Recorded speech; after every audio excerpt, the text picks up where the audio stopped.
श्लोक 26 अध्याय 9।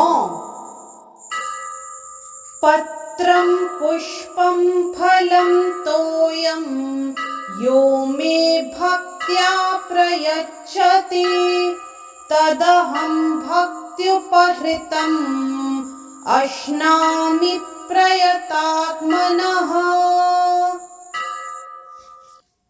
इस श्लोक के संदर्भ में एक दोहा सटीक बैठता है। प्रबल भक्ति में भक्त को रहे न अपना ध्यान, क्या अर्पण करता मुझे इसका भी नहीं जान, इसका भी नहीं जान। तब मैं भी नहीं देखता क्या है अर्पित वस्तु, आत्मसात कर लूं से खा कर के मैं अस्तु, खा कर के मैं अस्तु।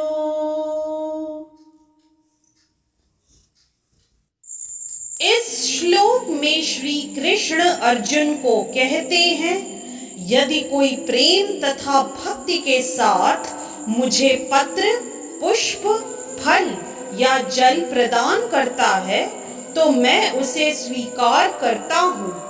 यदि इस श्लोक का विस्तार करें तो नित्य सुख के लिए स्थायी आनंदमय धाम प्राप्त करने हेतु बुद्धिमान व्यक्ति के लिए यह अनिवार्य है कि वह कृष्ण भावना भावित होकर भगवान की दिव्य प्रेमा भक्ति में तत्पर रहे।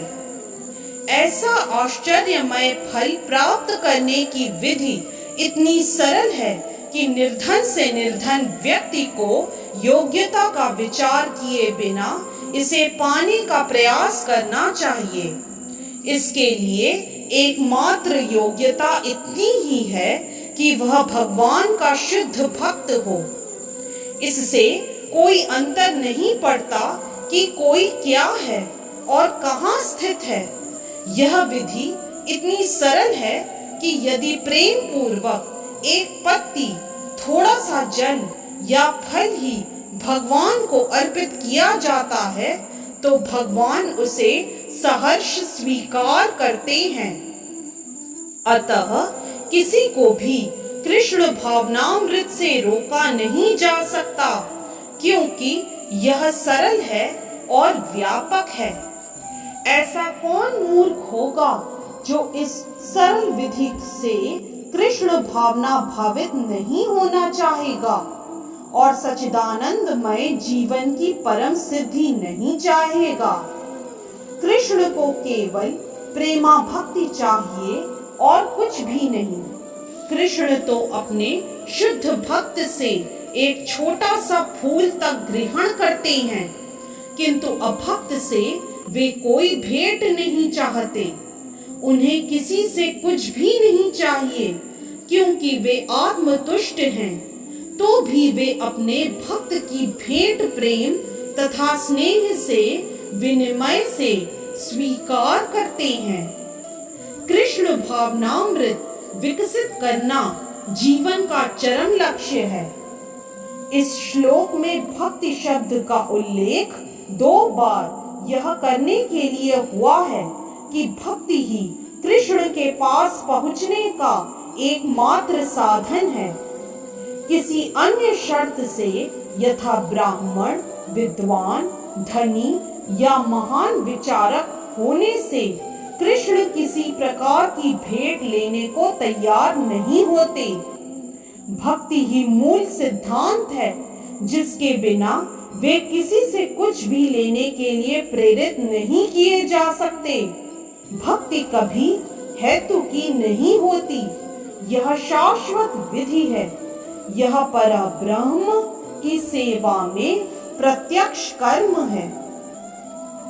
यह बतलाकर कि वे ही एकमात्र भोक्ता, आदि स्वामी और समस्त यज्ञ भेंटों के वास्तविक लक्ष्य हैं।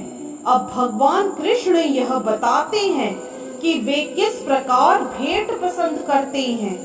यदि कोई शुद्ध होने तथा जीवन के लक्ष्य तक पहुंचने के उद्देश्य से भगवत भक्ति करना चाहता है तो उसे चाहिए कि वह पता करे कि भगवान उससे क्या चाहते हैं। कृष्ण से प्रेम करने वाला उन्हें उनकी इच्छित वस्तु देगा और कोई ऐसी वस्तु भेंट नहीं करेगा जिसकी उन्हें इच्छा न हो या उन्होंने न मांगी हो।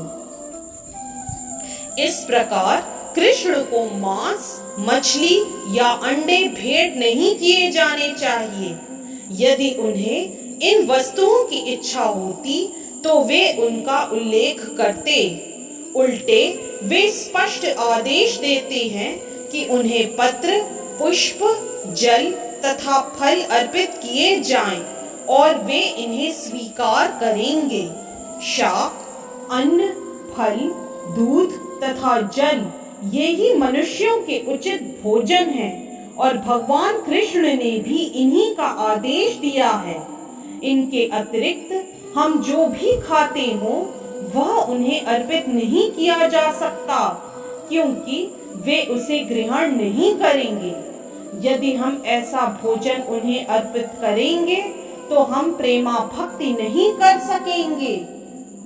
तृतीय अध्याय के 13वें श्लोक में श्री कृष्ण बताते हैं कि यज्ञ का उच्छिष्ट ही शुद्ध होता है। अतः जो लोग जीवन की प्रगति करने तथा भव बंधन से मुक्त होने के इच्छुक हैं, उन्हें इसी को खाना चाहिए।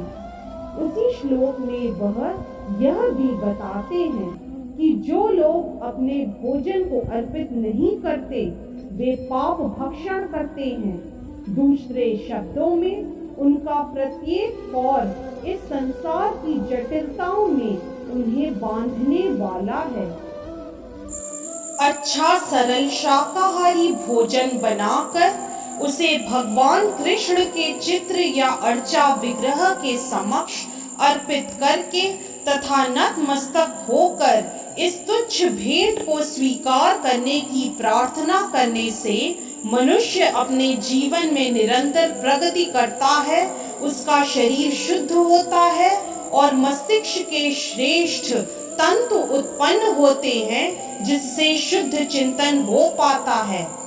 सबसे बड़ी बात तो यह है कि वह समर्पण अत्यंत प्रेम पूर्वक करना चाहिए। कृष्ण को किसी तरह के भोजन की आवश्यकता नहीं रहती, क्योंकि उनके पास सब कुछ है। किंतु यदि कोई उन्हें इस प्रकार प्रसन्न करना चाहता है तो वे इस भेंट को स्वीकार करते हैं।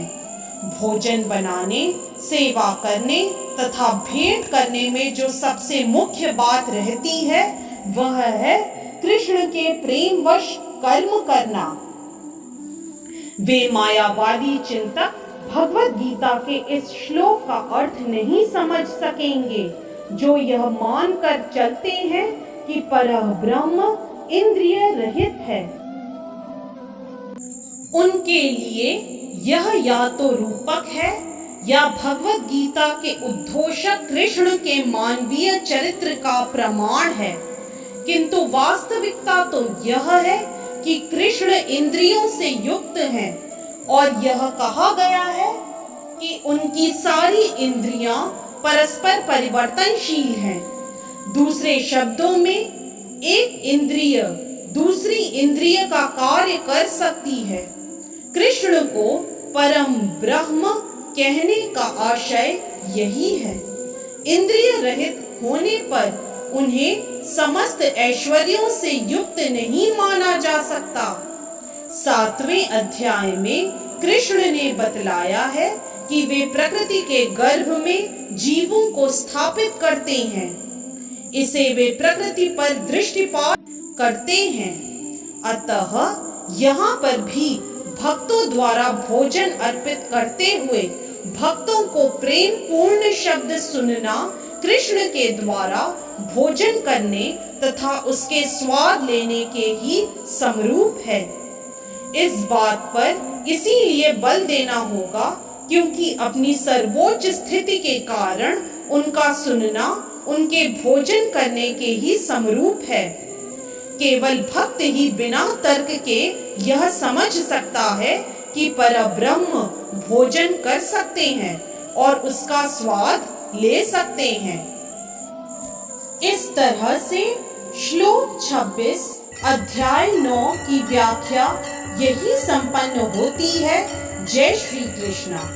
यदि आज का वीडियो आपको पसंद आया तो कृपया लाइक, सब्सक्राइब, कमेंट और शेयर करना न भूलें। चैनल का नाम है मिस्टिक फेथ।